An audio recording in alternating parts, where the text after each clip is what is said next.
Breaking news. Mikkel Haarup to race the 2025 250 Pro Motocross Championship with Triumph Factory Racing. Now, if you're just a casual viewer of the United States Supercross Championship or our Nationals, or even if you just don't watch the MXGP World Championship, you may be asking, who is this guy? Well, Haarup is a Danish MXGP rider. He will be racing in the US this summer due to the age rule in MXGP, forcing him out of the MX2 class early. In 2024, he earned Triumph's first podium finish in history at their very first race ever in Argentina. He went on to earn them a second podium finish, finishing second place in 2024 at Lombok in Indonesia. Throughout the season, he was consistently a top 5 guy. He ended up 5th in the 2024 MX2 World Championship, proving he's no slouch. After Motocross of Nations, he switched into a developer role for Triumph, working alongside Ivan Tedesco and Clement Desalle on the Triumph 450, which he will be racing in the MXGP class next year. But for now, he has left that up to those two and shifted his focus back to racing. 2025 will be his final year on the 250 and his first year here in the US. Now, if you're not too familiar with him, don't count him out this summer. He has raced and beaten the likes of 2024 champion Kai de Wolf, Lucas Kunin, champion Andrea Adamo, and many, many other top riders in the World Championship. So, if he gets comfortable on the bike here, he could be very dangerous. Enough talking about him. Let's now talk with him, introducing the man himself, Triumph Factory Racing's Mikkel Haarup.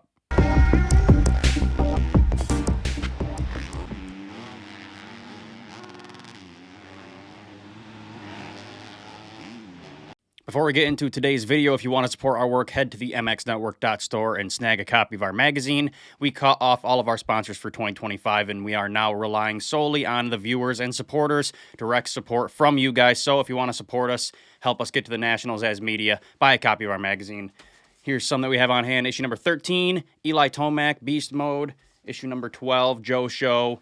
Issue number 11, King of Paris, Cooper Webb, and we have issues number 14, 15, 16. Those are available for pre-order. They will be here this week. So to those of you who ordered a copy, it'll be shipping out soon. And then 17 is in production as we speak. So huge thanks to all of you who ordered a copy. The support means the world to us. So it's been a while since I've talked to you. A lot's happened. I think the last time I talked to you was actually the beginning of 2024. So I kind of wanted to open this up talking about last year and going through that again. You got a solid year, an incredible year. Couple podiums, actually the first podium for Triumph in their history in motocross, which is awesome. And I believe you had one more later in the season. But overall, you were consistently a top 5 guy, which is incredible in the MX2 World Championship. So let's just first look at 2024. How was it for you? First year with Triumph. Yeah, it was a great year, like you say. We spent the whole winter trying to find a setup that I was comfortable with, and to be honest with you, pretty early on already, I felt rather comfortable. Of course, race situation is a different thing, and when we got to the first races or preseason races, there was definitely some changes to be made, some updates to the setup, but yeah, we progressed throughout the whole season. I mean, results may not show much of the progress since we started up with the podium already in the first round. Yeah.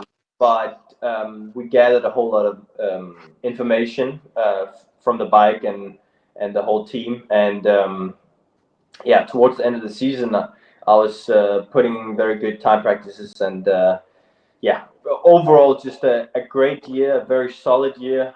Like you say, top 5. The class, in my opinion, was super tough. We had a lot of good riders, fast riders, and none of us got injured, which means the competition stayed the same throughout the whole year, which is quite rare, I would say, nowadays.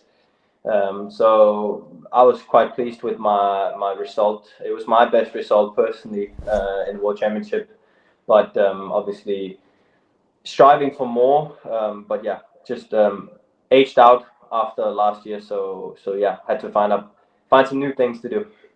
Yeah, that's unfortunate, but I mean, you were not slacking last year, man. You can, a lot of people say, oh, top 5, whatever, but come on, the consistency, the level, like you said, of the field, it was insane. So especially to get that first podium for Triumph, it was an awesome year for you. One to remember, that's for sure. Let's now move forward to 2025. This weekend, you did your first AMA race. That's correct. What was it? I don't know the track. The Shoals, is that what it was? Yeah, the Shoals MX up in South Carolina. It's a Loretta Lynn's area qualifier, I believe. Not that I'm gonna race the Loretta's. I was just looking for a race, Yep. and I spoke with Matt Walker, who owns this where Triumph has its compound, and he was gonna arrange the race up there or be sort of overlooking it, and I thought it would be a good place to start, knowing the track was going to be pretty well prepped, and yeah, just to have a good time, get back behind the gate, because it's been a long time since Nation last year, which is I think middle of October. So yeah, it was a good way to start. I enjoyed myself a lot, got a lot of gate drops, very intense racing. I mean, it's 4 or 5 lap sprints. So it's not really an endurance race in any way, but that's not something I'm worried about anyway. So no, I had a very good time, and yeah, I enjoyed myself. Yeah, you sweep the entire field. I think you raced 3 or 4 classes and just dominated, which I mean, I hope is expected. It's Loretta Lynn's qualifier, and you're a world championship level racer, so that's expected. Anyway, I mean, the competition was quite okay. There was a couple of young guys, there's always some young kid who knows how to ride. And not saying I was under pressure, but no, they kept me honest. They kept me on my toes, and the most important thing for me anyway was just to get some gate drops, really, because everybody knows that the first couple of gate drops is always a little, not nerve-wracking, but you just got to get going again. And yeah, actually I have another race, same type of event, next weekend again in Monster Mountain, so it's going to be quite fun. yeah, just get some gate drops under your belt. I'm sure you need that after 6 months off the bike. Well, not racing anyway. You've been in the U.S. now for months, ever since Des Nations, I think, right? It was late last year you came here? Actually not. I came, like you say, I came straight after Nations, pretty much within a week. Okay.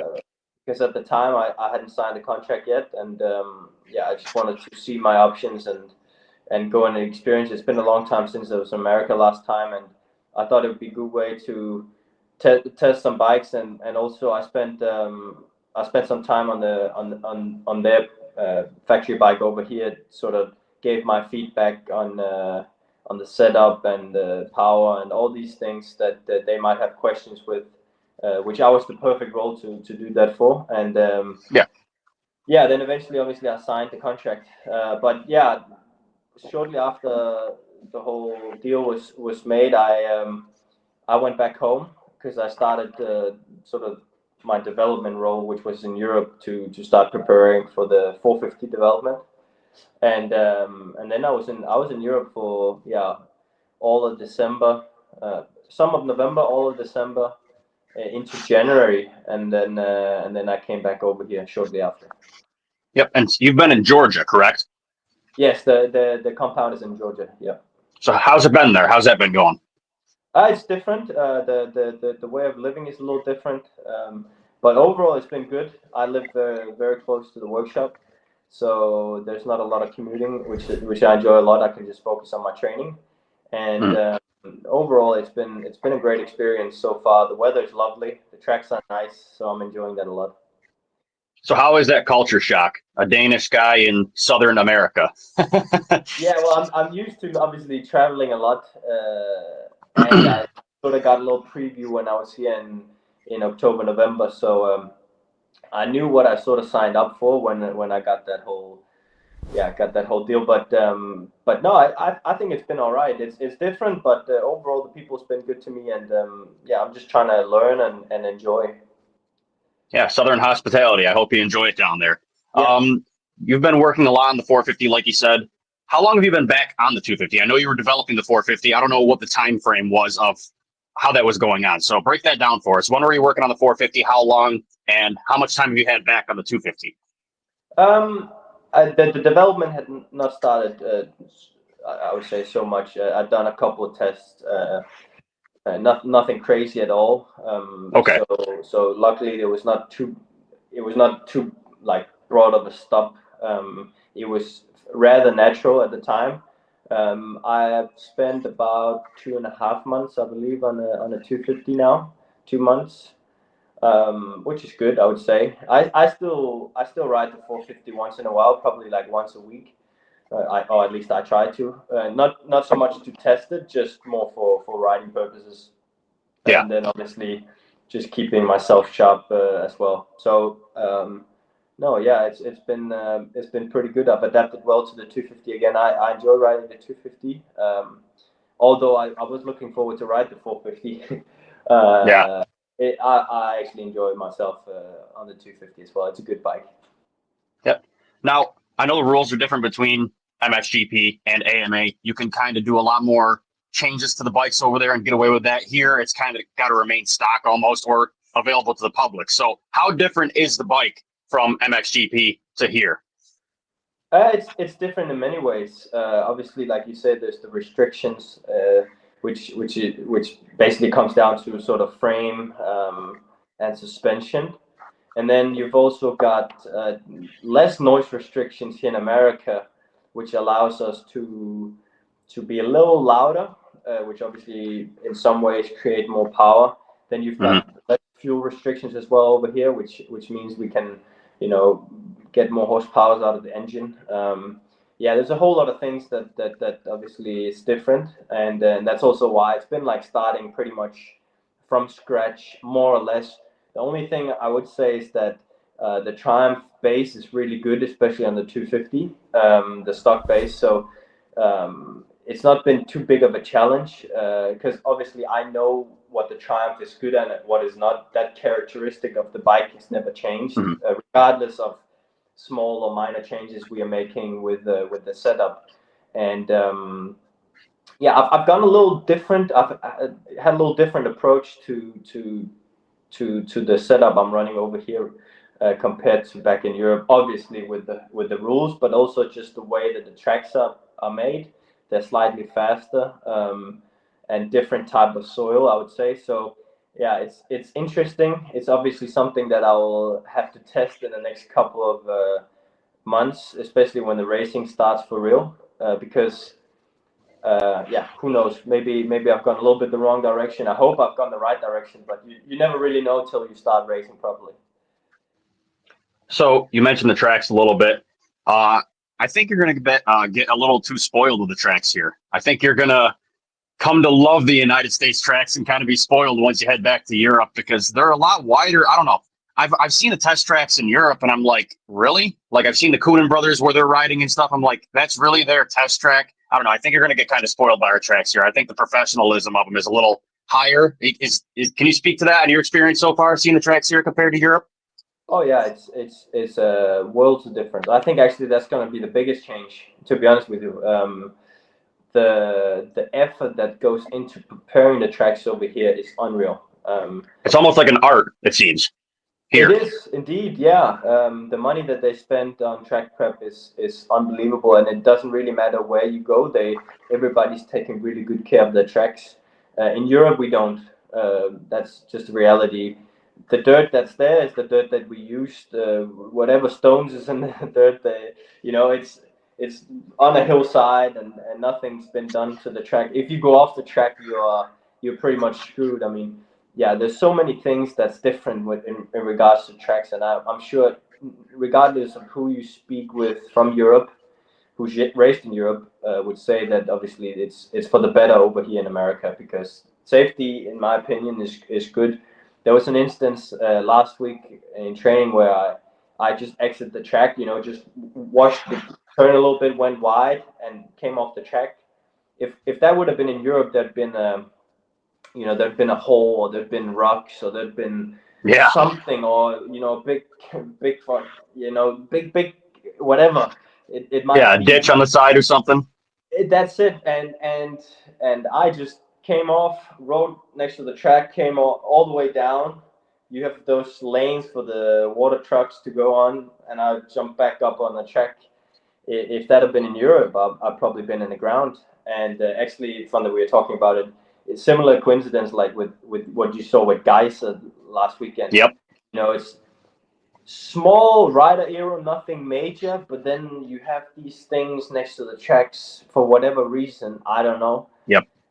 And they punish you. They punish you so bad. And in Denmark, yeah, Denmark, in Europe, you just get punished really hard if you make a mistakes. Where I think here you can sort of get away with it a little bit, which I think is for the better because we're taking risks enough already.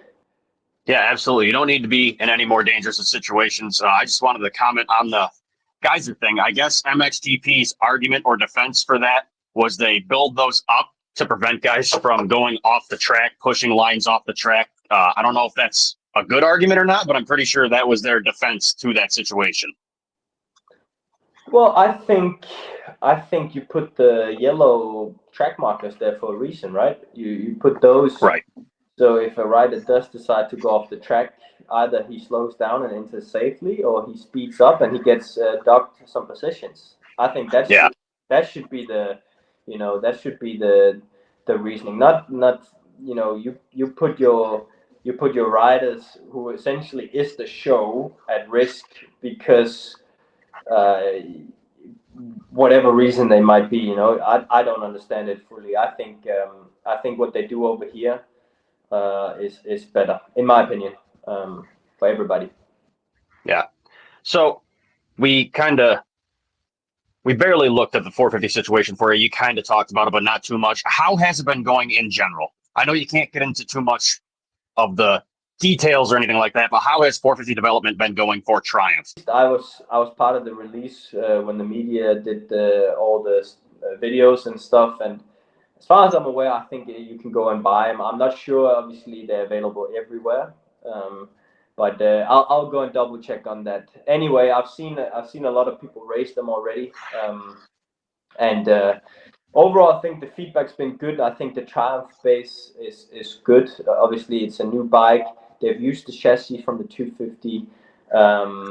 I think there's obviously some improvements to be made, which I know the Triumph engineers will try and do, as we get along. Um, I think um, I think we're in a good place. The base is good, but obviously you know how it is. You go race MXGP or Pro Motocross over here. You need more because we just ask that much out of a bike, and obviously Yep. always a balance between the general consumer, which is amateurs that just out there trying to be comfortable and have fun, and then you've got the racers trying to go as fast as possible. It's two different things, and it's difficult to get it right. Obviously, Yep. If a normal consumer or amateur would try and ride our bikes, he'd probably not enjoy it very much because you get so much feedbacks, and it'd be so harsh and hard to ride. Yeah, they're trying to find that balance, and I think they have found, and will find it even more. Regardless, I've seen some people ride the 450. I saw Max Nagel race the Triumph just this weekend in the Adak and actually won on it. So yeah, the feedback has been pretty good. There's changes to be made for sure. But that's with any brand, I would say, in the first year. Overall, I'm quite pleased with it. And now obviously now that I'm stepped away from development and gone on to racing, Yep. Clement Dessel has taken my place. Like he did the development of the 250, he'll now do it on the 450 as well. And obviously we've got Ivan Tedesco over here in America as well to do some testing. So the bike is in good hands, and yeah, I've faith in the test riders, and they will make sure that we go along the right path for sure. I just had to add this in. I do know a couple of people that have the Triumph 250. I haven't ridden it yet personally, but good reviews from my friends who have the 250. They said it was the easiest bike they've just hopped on and immediately felt comfortable on it. So that's good news. I would love to ride one myself, haven't yet, but I just wanted to mention that in there, that there's good reviews from my friends who have just hopped on one as an amateur rider, not a top level guy. So that's good. You know how deep the MX2 field is, and obviously you know how deep the field is here in America. How different do you think it's going to be? Very different. I expect to be challenged for sure. racing procedures, new tracks, new people, new bike, everything. So it's going to be a real challenge. I don't expect coming out flying. I feel good on the bike, but yeah, I know that it takes more than just that. I'm going to try and build weekend by weekend, and then yeah, we'll see where we end up. But it's going to be a challenge, and I'm going to enjoy it for sure. So what's your goal this summer? Do you have a specific goal in mind, position, number in mind, or are you just going to kind of, hey, however I feel, just go with that, go with the flow kind of deal? Yeah, so the first couple of rounds, I'd say, is going to be a learning experience. I have no idea the riders that's going to be lining up with me. I don't know them personally either. So that's one thing. And then I think the goal might change after a round or two. You know, it might have to change the goal and sort of adjust to whatever I've performed so far. But yeah, we'll have to see. I don't know. If it was in the MX2 or MXGP in Europe, I'd probably be able to tell you more precisely. But I don't know any of the riders over here, or the tracks, or yeah. So there's going to be a lot of variables, and yeah, I'm looking forward to see how that's going to be like. Yeah, a little word of advice: stay away from that Hayden Deegan character on track. Don't talk shit or anything to him, because I'm sure you've seen how that ends with everybody. So just stay out of that area. Well, I think in the end of the day, it comes down to who's the quickest. You can Yep. talk as much smack as you want, or be as aggressive as you want, but if the guy's faster than you and he checks out, there's nothing you can do Yeah. regardless. So yeah, he seems like a good competitor and a good rider for sure. Very talented. But yeah, like everything can happen for sure. Yeah. For the record, that was a joke. I'm not talking shit about Hayden Deegan. I've talked to him behind the scenes. He isn't actually a good kid. Most of it's a show, Anyway, I just want to get that out there so no one's mad. Now, has it been weird for you sitting back watching MXGP and not racing? Like, that's probably the first time. How many years have you been racing in MXGP consecutively? So it's been a long time since you've been in March sitting back going, hey, this is weird, right? Yeah, it's been I think about 6-7 years. Yeah. Since I think before that it was EMX, but yeah, it's been different, but obviously I've had a goal and a plan the whole time. Mm-hmm. So it's not been too bad. I've enjoyed. I've been cheering on my fellow Triumph teammates, and yeah, overall it's not been too bad. If on the other hand I hadn't had a plan or a goal, then of course I'd been very annoyed looking, knowing that I could have been racing. But yeah, sometimes that's how it is, and I'm actually enjoying the position that I'm in right now. Yeah, your former teammate, Camden McClellan. Dude, he's killing it this year. He's going to get a win here soon, an overall win anyway. He got the moto win. How you feeling about that kid? Yeah, he's doing well. I'm really happy to see that. He had moments of brilliance last year already, which which he's then been building on over the winter. Obviously, I've been keeping in touch with the team and him. Yeah, pretty much all winter, and I've heard some good things, and obviously now the results starts to show, which I'm really happy with. Hopefully they can continue, both him and Gilliam, his teammate. They can continue this upwards trend, and yeah, who knows? Hopefully we can get Triumph's first GP win in MX2, and yeah, that'd be amazing. I'd love to see that. Yeah, that'd be awesome to see. Speaking of teammates, have you gotten to know your new teammates here with Triumph, Jordan Smith, Jalik Swoll? Have you gotten to hang out with them and learn about them yet or no? Yeah, we spent some time together. Obviously, Jalik and Styles has been injured. They've just come back to riding now, and I've spent some time with Austin and with Jordan, and it's been yeah, it's been really good. Some great teammates to have, experienced guys, fast guys as well, and yeah, I'm just trying to learn every day from them.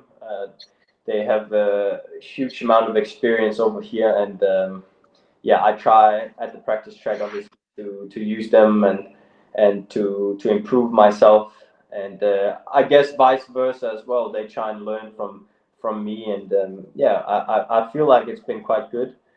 They seem like nice guys, and I enjoy our competition, and yeah, I'm looking forward to racing with them this year as well.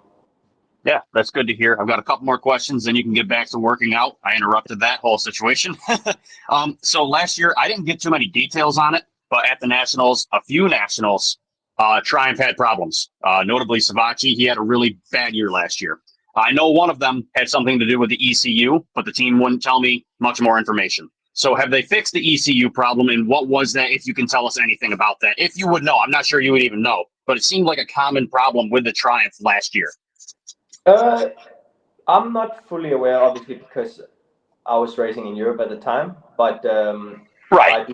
I do know what you're referring to, and all I can say is that I've been riding over here for about 2.5 months, and I've had little to no issues, which is very positive. I know, obviously, they've tried to improve on last year, which is natural, first year Yep. racing. So you expect small mistakes to happen, and if the team does it right, which I feel like they have, everybody from Triumph, the engineers, and everybody, you try and improve on these things and try and minimize the mistakes, which is, I feel like, what they've done. I'm not saying it's going to be perfect. I don't think any team is perfect. In regards to that, it's motocross. The bikes can, malfunction or whatever. But nevertheless, bikes been really good so far, very consistent, and I hope we can continue this. Yeah, that's good to hear. One final question for you. Is there one specific track you're looking forward to this summer here in America? Well, because I haven't ridden any but Fox Raceway. I raced that one when I was on an 85. I came over here visiting at one point. I don't know the tracks. I haven't been there, but I'd say probably Ironman. They say is very nice. There's a couple of tracks. I think High Point will also suit me quite well. We'd have to see. Obviously, I'd probably know better once I get on the track in the morning in the time practice. But yeah, one of those two tracks would probably be one of the favorites. Yeah, I feel like High Point or Unadilla will be closest to an MXGP style track we have here. So that'll probably suit you well. Anyway, Unadilla thanks for doing this quick interview today, man. Sorry for interrupting. Yeah, Unadilla as Sorry. well is true. I mean, Unadilla is also, I think, one of the.